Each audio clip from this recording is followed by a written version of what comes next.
Olá, estamos começando muito bem mais uma série Revista da Tarde com Clarice Fogaça. É uma alegria saber que você está nos acompanhando todas as semanas, sim, porque toda semana a gente tem aqui um convidado especial e um assunto para inspirar você. Claro, se você perdeu algum dos nossos assuntos aqui no Revista da Tarde, na Rede Super, canal 31.1, você pode nos acompanhar através do nosso canal do YouTube, Rede Super Curitiba. Eu estou aqui na telinha todos os dias junto com você, sempre às 13 horas. E é claro que o Revista da Tarde sempre traz também um reprise às 21h30 aos domingos, então não perca nenhum episódio. Mas hoje o meu convidado já está aqui e ele é um grande empresário, ele é o fundador e CEO da UP Contabilidade e ele também é autor de vários livros e veio aqui hoje para nos dar uma verdadeira aula, digamos assim, porque ele tem muita coisa para nos contar e ele vai então falar. Principalmente, vamos focar hoje na nossa conversa aqui sobre escalabilidade. Você já ouviu falar em escalabilidade? É um dos nomes de uma obra que ele escreveu e veio aqui para trazer vários ensinamentos para todos nós. Acompanhe com a gente aqui essa conversa, porque o meu convidado é o Aislan Westphal. Aislan, seja bem-vindo à Revista da Tarde. Que alegria ter você aqui. Alegria minha estar com você aqui. Aislan, nós sabemos, como eu falei aqui, bom, o seu currículo não dá para descrever todo ele aqui, né, numa vez só no programa, porque você realmente é um empresário que faz muitas coisas aí dentro do seu segmento. Você tem uma empresa de contabilidade, uma grande empresa que tem alcançado muitas pessoas. Antes da gente falar das suas obras, suas grandes obras que você nos trouxe hoje aqui, os seus livros, 3 grandes livros, eu gostaria que você contasse um pouquinho sobre o que você faz, assim, na prática, para o pessoal te conhecer um pouquinho. Como que é a sua empresa, onde que ela fica, que cidade e as pessoas que você tem alcançado. Vamos contar aí para o pessoal. Agora, na verdade, ela vai me dar um pouquinho de trabalho, porque ela foi tão generosa com a apresentação que eu vou ter que fazer valer, né? Bom, se eu fosse resumir o Aislan em uma palavra, eu diria eu sou um grande incentivador. Eu incentivo pessoas. E dentro dos nossos negócios, nós temos algumas ramificações. Eu diria que essa essência de ser um incentivador de empresários, de pessoas, é a minha grande natureza. Agora, falando de carreira um pouquinho, né? Da onde veio o Aislan, né? Por que o Aislan tem esse currículo, né? Nada acontece por acaso, né? Mas olha só, eu, muito jovem, eu fui para o seminário. Olha que interessante. Aos 18 anos, na verdade eu queria ter ido para o seminário aos 17. Aí a igreja local não deixou. Então eu fui aos 18 anos para o seminário. E o que acontece, né? O pessoal pensa, será que ele era um padre? Será que ele era um pastor? Na verdade, o preparo teológico, ele gera uma amplitude de conhecimento muito grande. Ao contrário do que alguns às vezes podem pensar, né? Que bitola a pessoa acerca da Bíblia, mas na verdade não. Muito pelo contrário. Muito pelo contrário. Então, ali no seminário, nós estudamos filosofia, psicologia, cultura, a questão social, o funcionamento, né, da nação, das nações. E com essa primeira imersão, despertou algo em mim, o gosto pelo conhecimento. E daí, naturalmente, eu já não sou um homem tão jovem. Mas também não é velho, né? Vamos falar sério. Nós somos muito jovens, sim, gente. Olha só, é só olhar pra gente. Somos. Sem filtro. Então, o que acontece? Nessa trajetória, nessa jornada, eu tive algumas experiências que foram como que eu posso dizer, me forjando para a vida empreendedora, mas a vida empreendedora com propósito. Por isso que eu disse que acho que a palavra que mais me definiria, eu sou um grande incentivador. Porque eu aprendi lá, desde as primeiras aulas de teologia, né, que nós poderíamos trazer os princípios e valores para construir negócios mais sólidos. E quando nós trazemos esses princípios e valores para construir negócios mais sólidos, inevitavelmente você compartilha isso com outros e isso fortalece o outro. Então isso é o Aislan no sentido mais cru, né? E mais direto. É um incentivador. Agora, dentro dos negócios, o que nós temos ali? Nós temos uma empresa de educação, então nós trabalhamos com graduação e pós-graduação já há 12 anos. Eu tenho uma empresa de treinamento, por isso que diz ali na minha biografia que eu treinei cerca de mais de 5.000 pessoas, entre empresários e empreendedores, com treinamentos de venda, liderança, oratório e comunicação, que eram as áreas que eu mais desenvolvi interesse, experiência, apresentei programa de rádio, enfim, eu fiz algumas coisas ao longo da vida, né? E isso tudo foi me preparando para servir melhor a comunidade empreendedora. Então, hoje, né, em funcionamento a educacional, onde nós damos vendemos, né, produtos de graduação e pós-graduação, e os treinamentos de desenvolvimento pessoal, que nem vamos falar, porque hoje nós queremos falar um pouquinho mais do livro, né? Outro. Uhum. Aí temos a Up Contabilidade e temos, na verdade, um programa de mentoria chamado Negócios Exponenciais, cujo livro é fruto dessa jornada de mentorear outros empresários. Fantástico, fantástico. É bastante coisa, realmente. Eu acho que uma série só vai ser pouco. Mas vamos por parte, né? Vamos. Isla, você trouxe aqui, inclusive, 3 obras para mostrar para a gente. Sim. Antes da gente entrar no foco principal aqui da nossa série da semana, eu gostaria de mostrar para o pessoal esses 3 livros seus. Pode ser? Pode ser. Eu posso fazer um preview de cada um antes de te entregar? Com certeza. Então, o primeiro livro que eu escrevi tinha a ver com a minha busca pessoal. Para que existo? Qual é o meu propósito de vida? E nessa pesquisa, nesse estudar, nesse refletir, saiu, vamos dizer assim, um material de transformação pessoal, cujo nome, A Força de uma Visão. Olha só, o nome incrível, hein? A Força de uma Visão. Já é um nome forte. Eu brinco que é o meu livro de cabeceira. Uhum. Por quê? Se eu incentivo você, eu tenho que antes lembrar que eu preciso permanecer incentivado. Então, quando as dificuldades da vida, os desafios, e eles surgem o tempo todo, talvez quem está nos assistindo agora está no meio de um desafio. Não é verdade? Quem não, né? Quem não, A né? vida traz os seus desafios diariamente. Diariamente. Aí, é nesse livro que eu me lembro quem eu sou, para que eu existo, como manter acesa a minha visão de vida. Muito bom. Esse já quero ler. Esse eu já Perfeito. Quero ler. Esse já é presente para você. Oba! Mais recentemente, na jornada empreendedora, porque daqui eu me tornei empreendedor, porque eu descobri quem eu era. Ótimo. E quando a gente descobre quem a gente é, quando a gente se conhece, aí a gente acha o rumo. Acha o rumo, a gente voa. Eu digo que foi aqui que eu me tornei um empreendedor do reino. Muito bom. Mas mais recentemente, quando iniciamos a contabilidade, a Up Contabilidade está indo para 3 anos e meio agora de fundação. Graças a Deus, funcionando muito bem, temos alcançado êxito naquilo que empreendemos com a Up Contabilidade. Mas o que eu descobri ali, lidando com os nossos empreendedores e empresários? Que muitos têm dificuldade no quesito conhecimento de negócio, não do negócio. Uhum. Do negócio dele, ele é mestre. Certo. Ele sabe melhor do que ninguém. Seja um mecânico, um barbeiro, um dentista, um médico. Ele é mestre, ele se formou, ele tem aquela titulação e não é à toa. Porém, entretanto, quando ele inicia lá o seu consultório ou o seu pequeno auto center, ele descobre que ele entende do negócio, mas não necessariamente de negócio. O que significa isso? Às vezes não sabe fazer precificação, a engenharia do preço. Às vezes não sabe fazer recrutamento, é o que a gente diz, né? Contrata por afeição. Então, um pouco daquilo que eu entendi, que é importante o empreendedor saber, com base, obviamente, na minha própria experiência e, mais recentemente, na experiência dos meus clientes contábeis, eu preparei literalmente um manual do negócio. Olha só, então quer dizer, qualquer pessoa que começou a empreender precisa. E não sabe ainda administrar o seu negócio, ela vai ter aqui dicas maravilhosas para administrar o seu negócio. Sim. Uma das áreas da minha formação é a administração. Mas, fora, vamos dizer, o título, né, a graduação, eu venho empreendendo.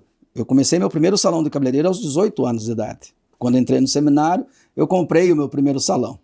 Né? Então, desde lá, empreendendo. Então, muitas coisas que não me falaram, não me informaram, não me avisaram, hoje está aqui com um passo a passo para ajudar um empreendedor, não só o iniciante, mas às vezes aquele um que está patinando e não sabe por que não avança.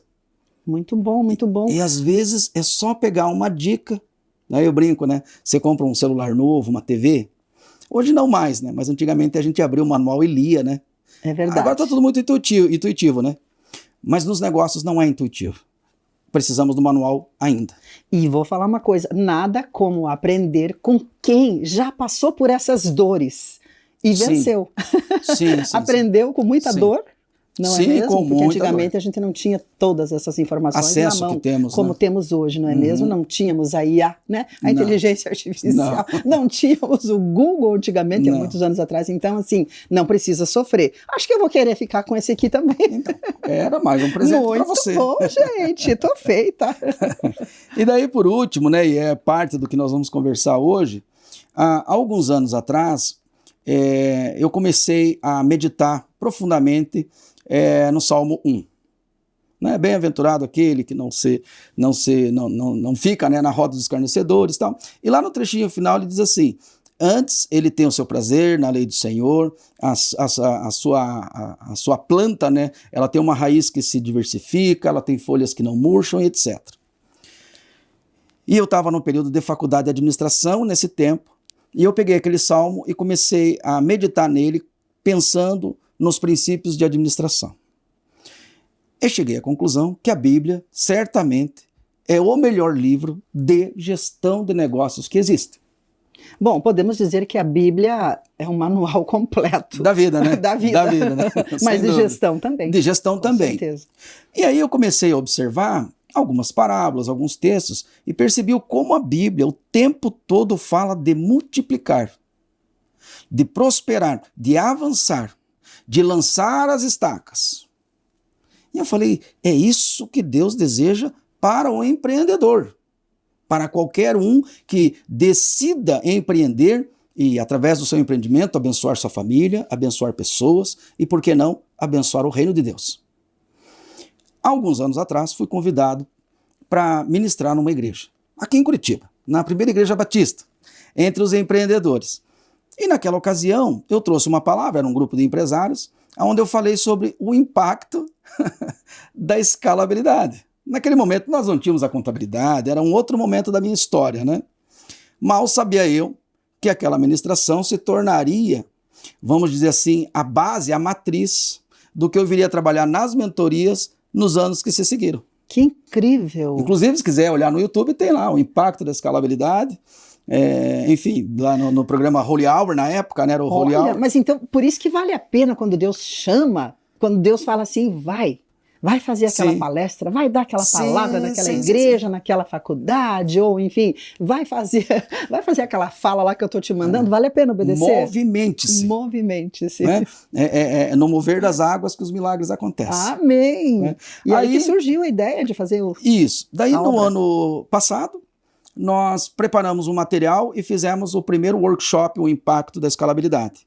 E aí, de novo, eu me debruço sobre o conhecimento, me debruço sobre aquilo que eu vivi e trago um material denso em conhecimento técnico, mas recheado de inspirações e cases reais do que ou eu vivi ou vivi através dos nossos clientes, na mudança e na transformação dos negócios deles. E aí surge, então, o último livro que vamos falar hoje. Uau! O impacto da escalabilidade. Gente, é muito querer esses 3 aqui, assim, ler rapidinho os 3? Será que é muito? Não. Né? O que é bom é para ser compartilhado. Isso mesmo. Gente, olha só, é uma obra melhor do que a outra. Ai, que pena, nosso episódio já está acabando, mas durante a semana, olha só. Durante a semana nós vamos focar sobre o impacto da escalabilidade, como tornar sua empresa uma máquina de lucratividade. É forte esse tema. Ele promete bastante. Sim. Vamos ver como tudo isso funciona durante a semana, então? Vamos. Eu estou muito curiosa para saber como é tudo isso aqui. E eu faria um convite para quem está assistindo esse episódio. Às vezes não empreende, mas tem um amigo, tem um parente, tem um familiar, tem um filho. Manda o link para ele, que eu tenho certeza que ele vai te agradecer no final. Aislan, como eu falei aqui, você é mentor de negócios e estrategista em crescimento exponencial. Já treinou muita gente, já escreveu todas essas obras.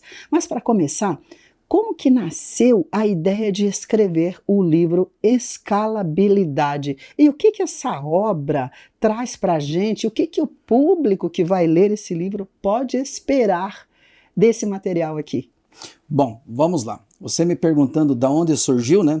Eu até contei no episódio anterior sobre uma mensagem, uma palestra que eu trouxe para os empresários aqui da Primeira Igreja Batista.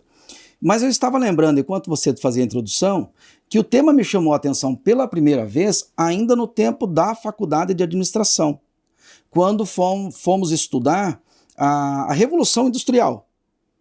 Porque vamos pensar, guardadas as devidas proporções por conta da internet, né, da velocidade dos dados, naqueles dias da Revolução Industrial, era semelhante ao que estamos vivendo hoje com IA e outras tecnologias diversas. E eu achava fascinante o modelo Ford de gestão, porque naquele dia ele foi alguém que gerou essa revolução, essa escalabilidade, né, através do seu modelo em série, de construção em série. Então eu diria que talvez tenha surgido a escalabilidade lá, mas aflorou mais recentemente quando eu trouxe essa palestra aos empresários. Até então eu tinha um negócio que nós chamamos de tradicional. O que é um negócio tradicional? Tem pouco ou nenhum amparo de tecnologia, tem pouco ou nenhum amparo de padronização, tem pouco ou nenhum amparo de treinamento e capacitação de pessoas. É um negócio tradicional. Entendi. É o cara que abre uma oficina, o cara que abre um consultório médico, como já falei antes, né? E ele não gasta muito tempo pensando nessa estrutura ao entorno. Quando eu iniciei a Up Contabilidade, foi um planejamento de quase um ano, e nesse quase um ano, essas duas memórias, Henry Ford, o impacto da escalabilidade que eu havia ministrado para os irmãos empresários, veio para mim como um sopro. Agora é hora de montar um negócio escalável. E aí eu mergulhei no assunto. E daí de mergulhar no assunto surgiu a contabilidade, e eu vou dizer para você com orgulho. É uma empresa que funciona sem a minha presença, é uma empresa que funciona com tecnologia e que funciona capacitando pessoas. Uau, que incrível! Quer dizer que enquanto você pode até viajar, a sua empresa, ela funciona. Funciona, eu vou dizer assim, né? Pode até ficar gripado, resfriado, pode vir dar uma entrevista, que vai funcionar nos padrões que tem que ser. Que uma vez foram padrões que eu mesmo estabeleci e organizei. Mas num segundo momento, virou uma padronização, um treinamento, virou um software, porque é aí que está, né? Eu costumo dizer, né? Sabe quando você vai preencher um campo num aplicativo e ele não permite porque está errado o que você está preenchendo? Sei. Esse é o poder de você trazer tecnologia para o seu negócio. Muito Ele legal. é anti-erro. Fantástico. Então foi daí que surgiu. Fantástico. E isso me leva a pensar. O título do seu livro, ele traz uma promessa forte, hein? Sim. Sério. É forte a promessa, porque traz assim, ó, o impacto da escalabilidade, como tornar sua empresa uma máquina de lucratividade. Afinal de contas, Aislan, quem não quer isso? Todo mundo quer, tá? Mas o que exatamente significa escalar um negócio e por que esse conceito é tão transformador para empresários e empreendedores? Então, olha, interessante, você falou empresários e empreendedores, e eu acho importante, né? Eu sempre digo, há uma diferença entre ser autônomo, ser um empreendedor e ser um empresário. O autônomo não quer ter chefe. Ele vai ganhar o seu dia a dia, o seu pão, e tá tudo certo, para ele não tem uma visão de expansão. O empreendedor já vem com a característica um pouquinho melhor. Ele quer expandir, quer crescer, quer ganhar dinheiro. Quando ele aprende a fazer bem o seu negócio, eu digo, aí ele se tornou empresário. Muito boa essa explicação. Porque daí ele se tornou um profissional em empreender. Aí ele é um empresário. Mas essa é a minha definição, não quer dizer que está errado ou certo. Gostei. Mas é assim que eu enxergo. Então, essa promessa tão forte, né, tornar a sua empresa uma máquina de lucratividade, eu não tenho dúvida que ela é o sonho do empreendedor e do empresário. Não necessariamente é o sonho do autônomo. Não necessariamente. Mas comece a sonhar, é possível, né? Só que do sonho à realização tem uma distância enorme. E no meio dessa distância, às vezes tem falência, a perda do sonho, que eu acho que é o pior, porque falir um negócio, quebrar, como alguns dizem, né, não é a pior coisa do mundo. A pior coisa do mundo é você acordar um dia pela manhã e não ter mais esperança. Você deixar de sonhar. Então, esse livro, ele veio como um antídoto para os empreendedores e para os empresários que estão na caminhada e não estão encontrando o caminho, ou o princípio, ou a verdade, ou a metodologia para fazer que realmente a sua empresa gere lucro e ela possa viver daquele negócio com muita satisfação e com muita abundância, mas não prendendo você dentro da empresa.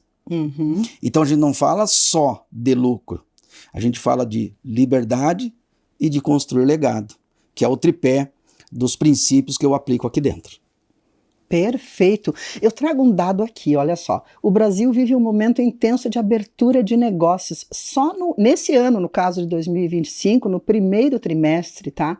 Foram registrados mais de 1,4 milhão de novos CNPJs. É muita gente abrindo empresa. É muito CNPJ, não é verdade? E olha só, com crescimento de 35%, e nos MEIs, que são os microempreendedores individuais, 28% nas micro e pequenas empresas. Olha só, como esse ecossistema de liderança ampliada impacta a relevância aí da escalabilidade em empresas hoje? Sim. Leva a gente a pensar. Eu até quero fazer uma parte aqui dentro do que você falou, que é essa pejotização, que é muita gente abrindo o MEI. Ela pode ser algo bom e ela pode ser fruto também de algo ruim. Que às vezes o mercado está um pouquinho em baixa e para o cara ganhar um pouquinho melhor, o empresário demite ele, pede que ele abra um MEI, pejotiza ele, para poder pagar um pouquinho melhor. Então, não tenha dúvida que parte dessas aberturas é fruto disso. Fechando essa parte, o Brasil, em geral, ele é bastante... eu não diria empreendedor, ele é também empreendedor, mas ele é muito de buscar ser autônomo. Sim. Então, aí se você é autônomo e está me ouvindo, e você fala, mas eu estou ficando fora desse assunto. Daí volta lá no livro Manual de Negócio ou no livro A Força de uma Visão. Por quê? Quando nós entramos na escalabilidade, em tornar a sua empresa uma máquina de lucratividade, nós já estamos falando com pessoas que têm este sonho, que tem essa consciência já elevada. Eu tenho um negócio e eu deveria viver bem com o fruto desse negócio. Mais do que isso, eu tenho um negócio e eu deveria ter a liberdade de vir, não estar em presidiário, né? E num outro momento, o que acontece com alguns mentorados que eu atendo já com um pouquinho mais de idade, eles dizem, Aislan, eu tenho medo que daqui a algum tempo eu já não vou mais conseguir tocar um negócio e eu não tenho para quem deixar. Que daí entra o legado. O legado, exatamente. E nós vamos falar sobre esse legado. Eu quero muito que você fale sobre esse legado pra gente. Mas eu estava pensando aqui, enquanto você falava, Aislan, você traz no seu livro sobre como identificar os gargalos ocultos que travam esse crescimento. Então, vamos lá. Nós trouxemos um panorama aqui. Muitas empresas abrindo, muitos CNPJs, muitos microempreendedores individuais ali empreendendo, trabalhando, lançando notas, né? Mensalmente. Sim. Enfim, a coisa está acontecendo, né? A economia girando, certo? O dinheiro girando de certa forma, né? Na proporção para cada um. Mas, e de repente, então, o processo. Porque tudo passa por um processo, né? É um processo para conseguir crescer ali, não importa se é CNPJ, se é microempreendedor. E aí, então, você traz no seu livro uma das coisas que é sobre identificar os gargalos ocultos que travam o crescimento dessa empresa, desse empreendedor, que não importa qual que é o segmento. Quais são esses gargalos mais comuns que a gente poderia pontuar aqui, trazer para o pessoal, que você encontra aí nos negócios que você tem acompanhado? Porque você acompanha muitos empresários e até por conta da contabilidade. Por conta da contabilidade. Então, você tem toda essa experiência para trazer para a gente. Então vamos lá. Os gargalos podem ser muitos dentro de um negócio tradicional.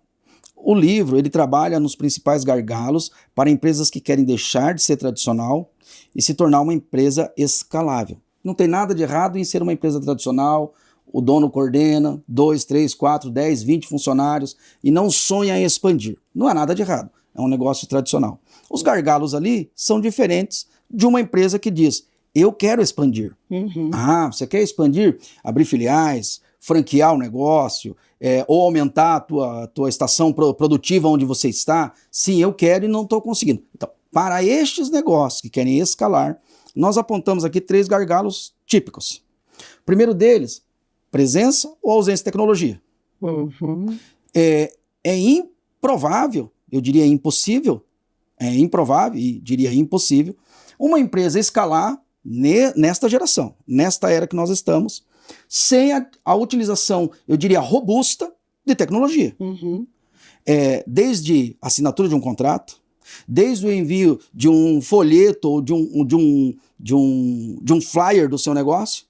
Hoje eu estava numa reunião com um grupo, com um banco, né, para a gente fazer um evento junto, e ele me perguntou, escuta, você vai precisar fazer algum panfleto, algum flyer? Eu falei, não, só digital. Só digital. A coisa mudou. Então tá bom. Então tem essa economia aí no backstage do budget? Tem essa economia. Mas eu achei engraçado, porque fazia tempo que ninguém mais me falava de fazer um cartaz. Né? Então, assim, o primeiro gargalo é tecnologia.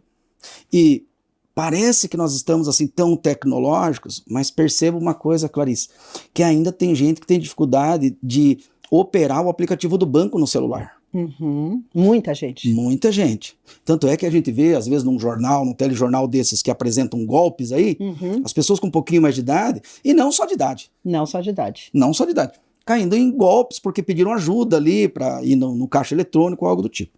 Então, é preciso abrir-se para a tecnologia e, abrindo-se para a tecnologia, decidir investir de forma robusta. Esse é o primeiro gargalo. Certo. Segundo gargalo, padronização. Você já deve ter falado, ouvido algumas vezes o jeitinho brasileiro.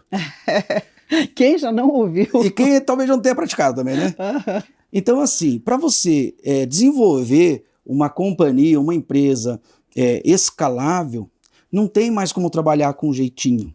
Trabalha-se com padronização. E isso que eu estou falando não é algo novo. Se nós pensarmos em standard, em padronização, é algo que é falado em administração há quase 100 anos. Não é algo novo. Verdade.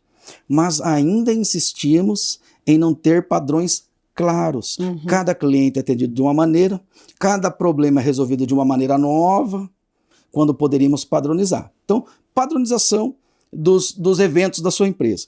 E o terceiro, que é impossível crescer sem, é o recrutamento de pessoas. Uma empresa que quer escalar, ela tem que montar, eu diria, um funil, uma metodologia constante de captação de talentos.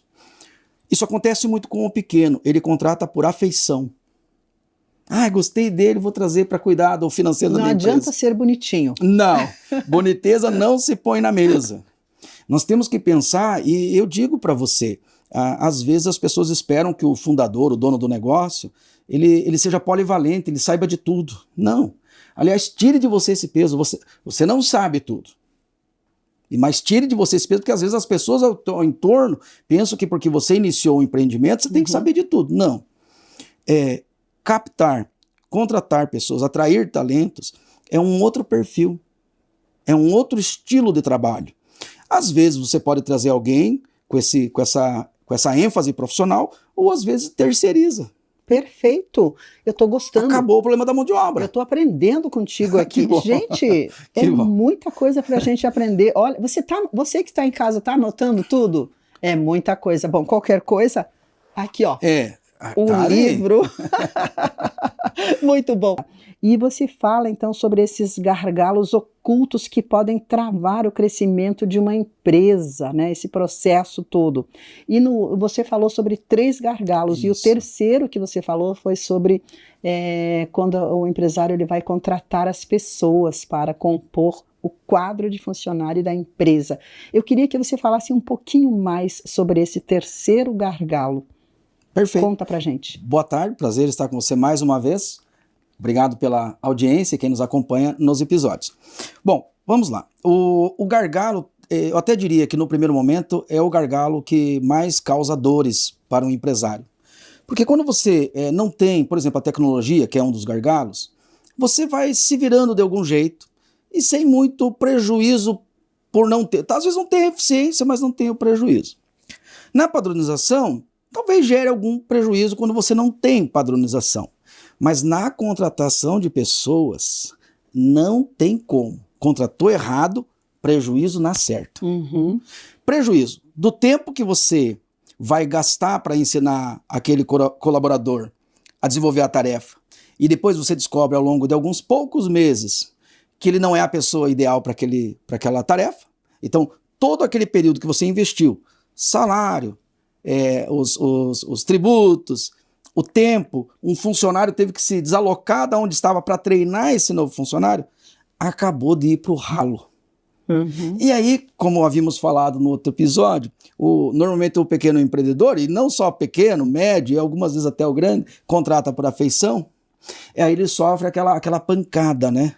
Do prejuízo do conhecimento e do tempo, do valor financeiro investido, que agora está indo embora. Entendi. Mas agora me vem uma pergunta, você falando tudo isso, me vem aqui, como o empresário vai saber se aquele funcionário de fato é preparado para o cargo que ele precisa? Porque a gente sabe que, né, tem as formações, Sim, as sim. faculdades da vida e tal, mas às vezes não é só isso. Não é só isso. O que mais que esse empresário pode...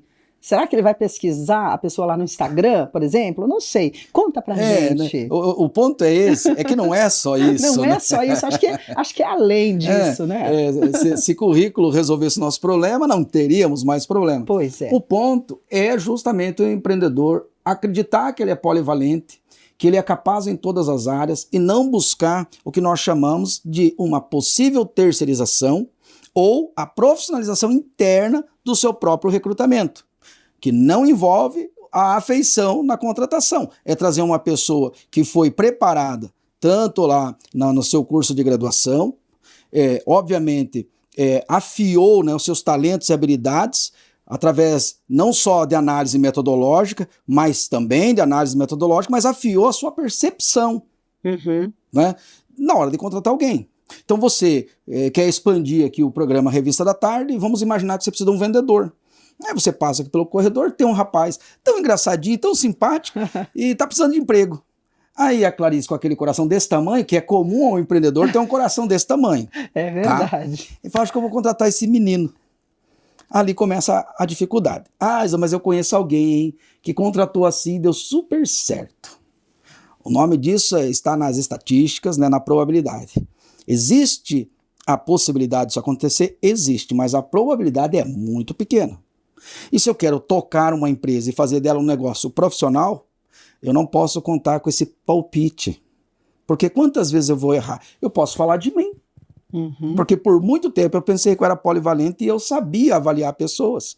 Não, talvez eu saiba avaliar para fazer um churrasco, para bater um papo, para jogar um futebol.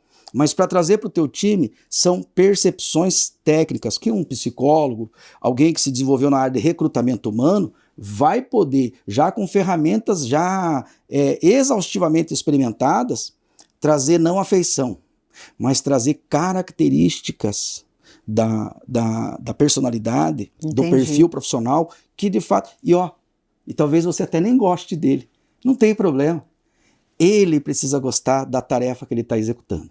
Eu tenho percebido que as empresas, elas têm tido esse olhar para a pessoa que ela vai contratar quanto às soft skills, né? Sim. Tem as hard skills e as soft skills.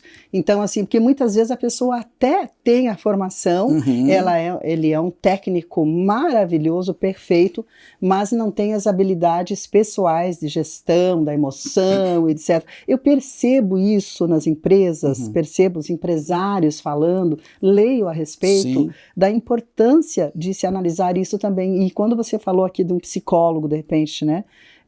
Um profissional de Um profissional de recrutamento, ou de recursos entrevistando humanos. ou recursos humanos, que era o antigo RH, né, RH? que você fala, o RH. Essa pessoa vai saber o que perguntar. Total. E vai saber ter esse feeling para sentir essa pessoa também, de que forma que ela poderia agir em determinados casos que precisem trazer uma solução, de repente, né? Esse funcionário vai precisar trazer uma solução para aquele problema. Como que ele vai agir emocionalmente com isso, né? Como que você vê essa questão aí das hard skills e das soft skills? Nós vivemos dias difíceis no que se refere à educação como um todo. Tá? Nós tivemos, na minha geração, vamos dizer assim, outras dificuldades. Às vezes a educação era muito rígida, às vezes era pautada em surra, em castigo, isso era ruim. Aí nós já estamos vivendo uma outra geração que já não tem isso, e é ótimo, né? Filho não foi feito para bater, e acabou. Nós temos que aprender a educar, mas como o pai não vem com manual de instrução também, né, para educar os filhos, não é tão simples assim. Só que acontece, a nossa geração, os filhos já não acompanham os pais no emprego do pai, que antigamente era comum. Seja lá na lavoura, ou o pai tinha um negócio e ele levava o filho junto para trabalhar. Então o filho já ia sendo escaldado, vamos dizer assim, né? Aperfeiçoado, forjado lá naquele ambiente desde pequenininho. Eu ia para a oficina, meu pai era funileiro. Eu ia para a oficina desde os 7 anos de idade. Então ali, entre aspas, é forçado um convívio social, um respeito aos mais velhos, etc. Nós não vivemos mais esse tempo. E nem tenho saudade daquele tempo. Nós podemos fazer sofrido, né? Nós podemos fazer coisas incríveis nesse tempo agora, né? O que é o remédio no meu entendimento? Até porque eu trabalho com graduação e pós-graduação, o que eu vejo? O cara sai com um currículo bom, mas às vezes ele é uma péssima pessoa, não porque ele é uma pessoa ruim, porque ninguém ensinou ele a ser uma pessoa legal, que trabalha bem em equipe, etc. As empresas que querem crescer precisam colocar um núcleo educacional dentro do seu negócio. Quer seja para ajudar na formação técnica dele, mas acima de tudo para ajudar ele na formação pessoal. Como lidar com suas emoções, como lidar com o meu colega de trabalho, como fazer a gestão do conflito. Você pode ficar reclamando, dizendo não tem jeito, está difícil nesse momento, ou pode pegar esse problema, trazer para dentro da sua empresa uma solução e quem sabe descobrir os melhores diamantes que estavam sendo desprezados porque às vezes tinham dificuldade de relação, né? Nós vivemos uma era onde muitos jovens, muitas crianças têm diagnóstico de TDAH, autismo e etc. Sim. Então não vou contratar. Não, amigo. Tem que contratar. E hoje, inclusive, tem um grande diamante, precisa ser lapidado. Exatamente. E o que vai lapidar ele? A educação, a formação, nesses níveis, né? De valores pessoais, de valores de sociedade, do coletivo, etc. Esse é o remédio. Perfeito. Hoje eu queria que você contasse para a gente um pouco sobre a sua metodologia que você criou, que se chama QX, ok? Isso. QX baseada em solução, olha só, em solução, preço, praça e promoção. Eu estou curiosa para ver tudo isso, e você também, tá? Islan, conte para a gente como é essa abordagem que você traz sobre preço, praça e promoção, se diferencia de outros métodos, digamos, mais tradicionais de gestão e estratégia. Então vamos lá. Boa tarde, prazer estar com você mais uma vez. Deixa eu explicar a metodologia QX. O que é? Na verdade, a exponencialização do quadrante. Qual quadrante? Ali de solução, né?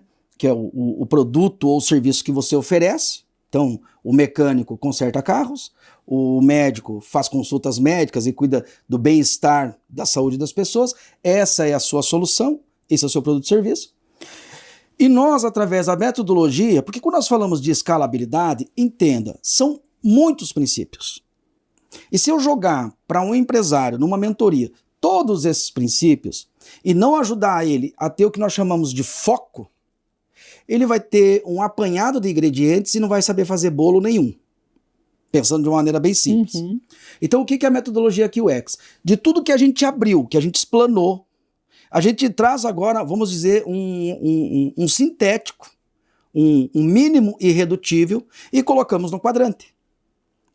Se o empresário, com aquelas ferramentas que recebeu, conseguir focar nesses 4 itens e aplicar tecnologia, lembra que nós falamos do gargalo? Sim. Tecnologia, padronização e recrutamento profissional. Olha, acho que eu estou lembrando, hein? Olha Aprendi só. um pouco.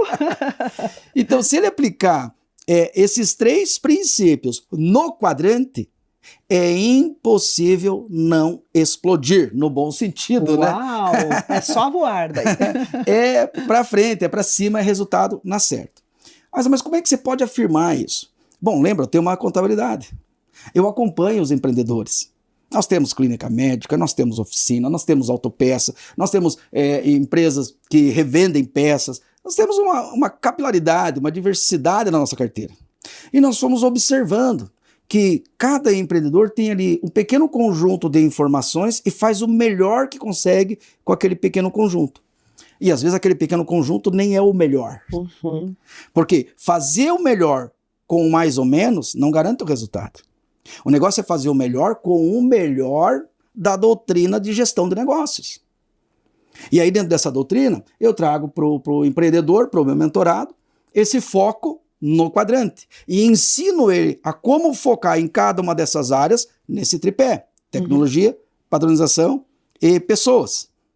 Quando nós falamos no episódio anterior, né, sobre a importância de colocar uma célula educacional dentro da empresa dele. Uhum. Isso faz parte do quadrante. Eu não consigo contratar pessoas. Fechar a parceria com uma terceirizadora ou mesmo trazer um profissional de área que saiba fazer esse movimento faz parte do foco no quadrante. Uhum. Até eu ia te perguntar aqui que às vezes a empresa ela não está no momento de estar contratando, digamos assim, um psicólogo, vou dar um exemplo aqui, mas ela pode ter uma parceria, né? Sim. Um serviço terceirizado para aquele momento para fazer o recrutamento. Então, hoje o que acontece? As empresas de terceirização, elas também sofreram mudanças, né? O mercado vai mudando, a concorrência vai mudando, a forma de gerir vai se obrigando a se ajustar de acordo com o que o mercado está pedindo. Então hoje é muito comum empresas de terceirização trabalhar com ticket. Uhum. O que é um ticket? Eu preciso de um funcionário. Então você não faz um plano com ele longo lá, você faz uma contratação única, um ticket único. Mas eu ia contratar aqui, ia gastar 3.500, aí com a terceirizada eu vou gastar mais 1.500 por fora. Desafio, faz a conta em 12 meses, inclui todos os tributos, 13º, inclui turnover, porque quem garante que esse funcionário que você contratou direto vai ficar? Uhum. Inclui tudo isso no pacote, inclui um risco de uma ação trabalhista. E eu te garanto que a terceirizada já ficou mais barato. Uhum.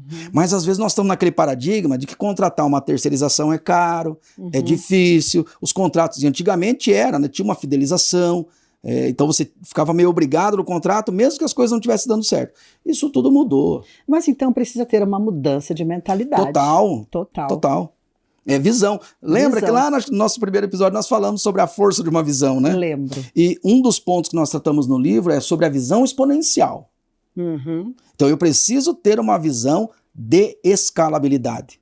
Porque se eu tiver essa visão, eu vou querer ajustar o meu empreendimento a este modelo. Uau, fantástico. E uma das propostas que você traz ali no seu trabalho é ajudar as empresas. Eu acho isso incrível que você traz.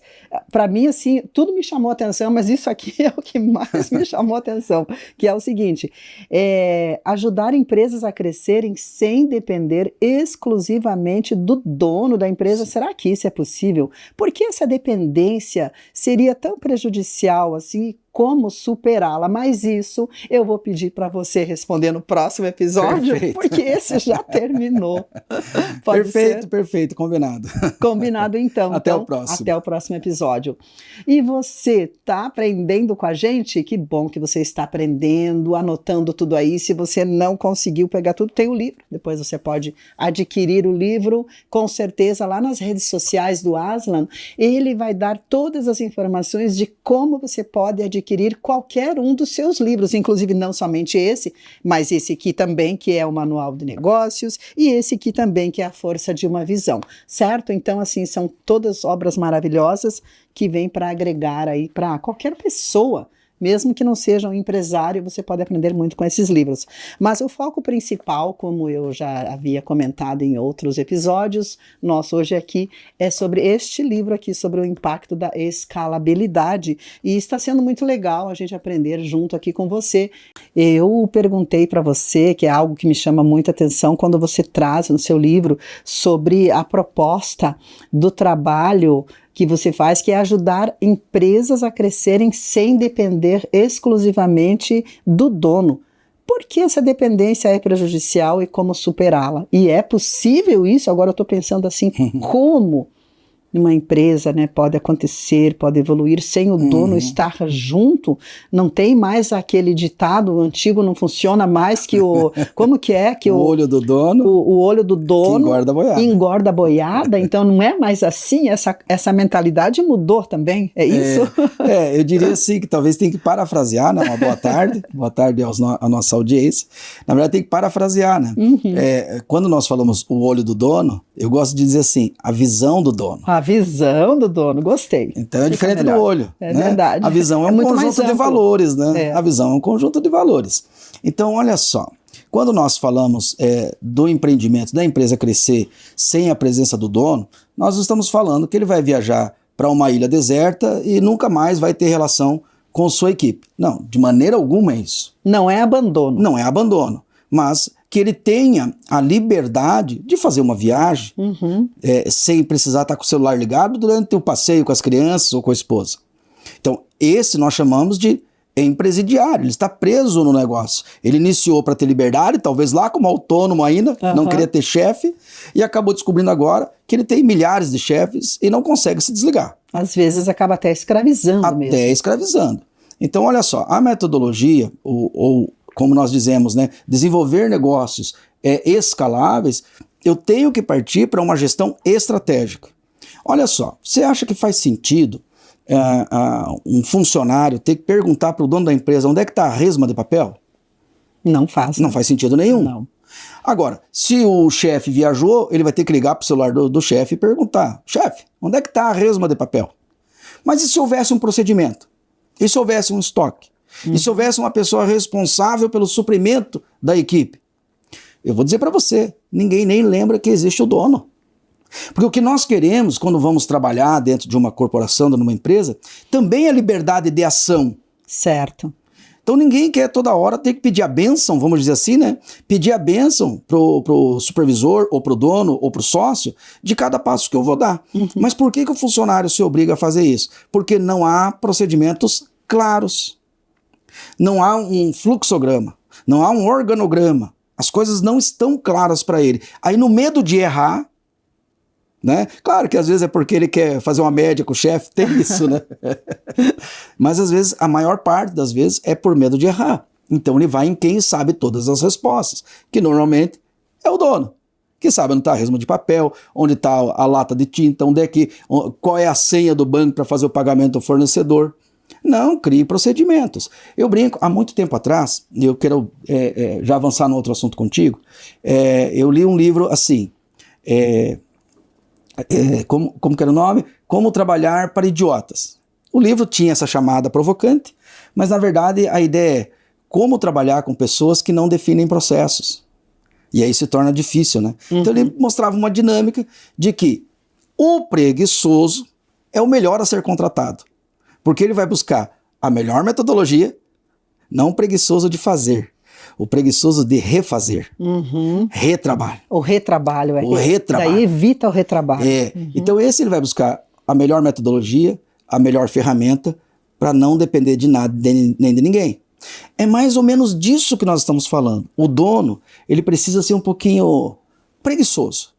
E dizer, não, eu vou automatizar esse processo, porque eu não aguento mais ficar respondendo onde é que está a resma de papel. Mas tem uns que amam centralizar. Também tem esse perfil, né? Aquele que quer centralizar, ele quer responder tudo e quer ser o último a dizer tudo que tem que ser dito, onde que está e como fazer. Daí assim, daí não é para ele. Não é para ele. Que nem todo remédio, nem toda vitamina da farmácia vai fazer bem para você. Esse aqui é para quem tem uma visão exponencial. Ótimo, muito bom, muito bom. Deixa eu te perguntar, ainda seguindo essa linha de pensamento aí que você nos traz. Então, a empresa, ela pode ter ali os seus gestores, né? Cada um na sua área. O dono da empresa não necessariamente tem que estar ali, mas o dinheiro tem que entrar. Sim. Essa pergunta que não quer calar, né? Como fazer, então, funcionar e dar certo aí essa questão dos valores, né? Que a empresa vai receber aí, do dinheiro, falando aqui agora de uma forma bem clara e simples, né? O valor percebido do negócio? Quais fatores podem aumentar ou destruir? O valuation. Exatamente. A valorização. É o valuation, é a valorização, mas também eu quero que você fale sobre as entradas nessa empresa, né? Como que ela pode ter maior rentabilidade. Alguns princípios, algumas práticas que geram valuation na sua empresa. Não tenha dúvida, tecnologia gera valuation, gera valor para a tua empresa. Procedimentos bem alinhados e equipe bem treinada. Voltamos no tripé da escalabilidade. Sim. Ok? Como que eu gero uma supervisão eficaz, eu acho que é isso que você está falando, sobre o financeiro da empresa. Então nós temos algumas linhas de compliance. A primeira linha de compliance, que é o próprio procedimento, que diz: nada é vendido, nada é entregue sem nota fiscal. O melhor compliance é o teu próprio cliente. Quando você orienta ele, quer seja com um aviso visual, ou um aviso físico, ou um aviso no teu site, peça nota fiscal. Não adianta querer usar o jeitinho brasileiro, não vai dar certo. Com o jeitinho brasileiro não vai funcionar. Vai funcionar numa medida, mas estamos falando de crescimento. Então, o primeiro compliance ele se dá com o procedimento. O segundo, com o próprio cliente. Porque se eu tenho um procedimento onde tudo que nós vendemos é via nota fiscal, né? E eu ensino o meu cliente a sempre buscar, porque às vezes tem garantia envolvida, ou às vezes porque atendo um grande cliente, ele também precisa lançar essas notas para ter os seus benefícios tributários. Então isso por si só já é o primeiro compliance. Saiu nota, tem que ter o dinheiro.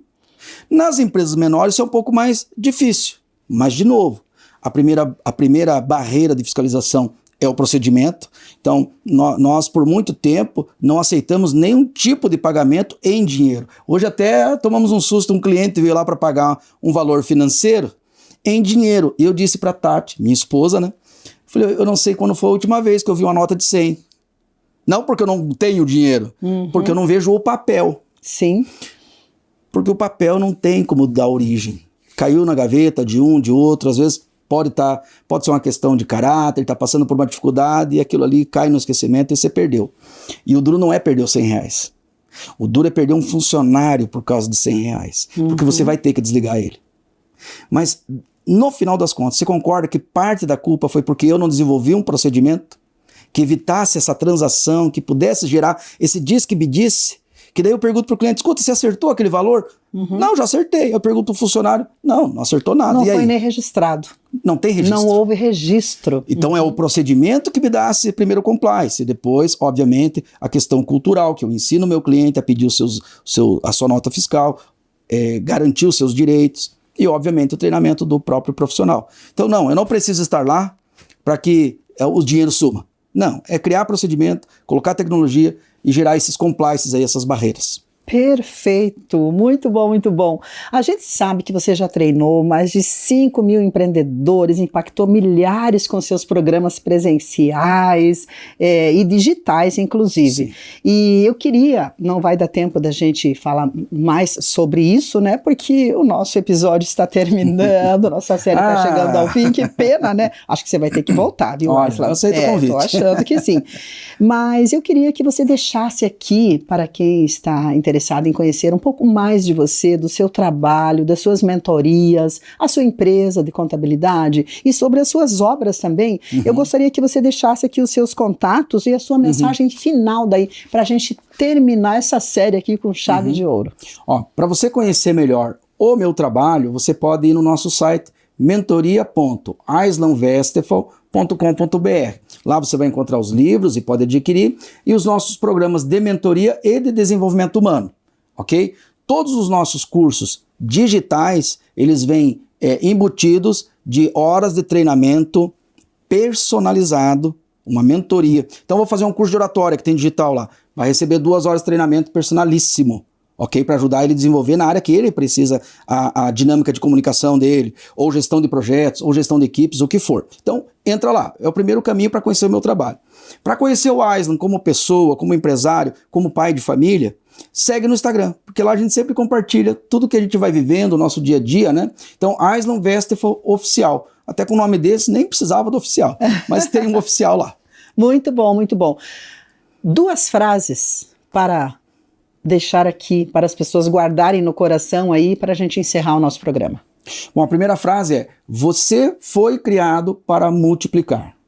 Você não é menos do que um grão de milho, que semeado multiplica um grão de milho, mais de 1.500 sementes. Você não é menos que o grão de milho.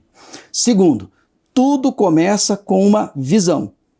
Eu creio, eu tenho a certeza de que isto é para mim. Você nasceu para multiplicar e você precisa acreditar que é para você. Essas são as frases. Adorei, muito obrigada, Aislan. Parabéns pelo seu excelente trabalho, por toda essa transformação que você tem feito, esse impacto na sociedade através do seu segmento, da sua dedicação, dos seus livros agora, não é mesmo? Sim. E para quem quiser adquirir, é claro, entra lá no Instagram do Aislan, ele vai estar informando lá quando que você pode adquirir esses livros e onde você pode adquirir, certo? Muito obrigada, Aislan. Parabéns, Deus Muito abençoe obrigado. Grandemente. Valeu mesmo pelos ensinamentos Privilégio estar aqui contigo. Muito obrigado.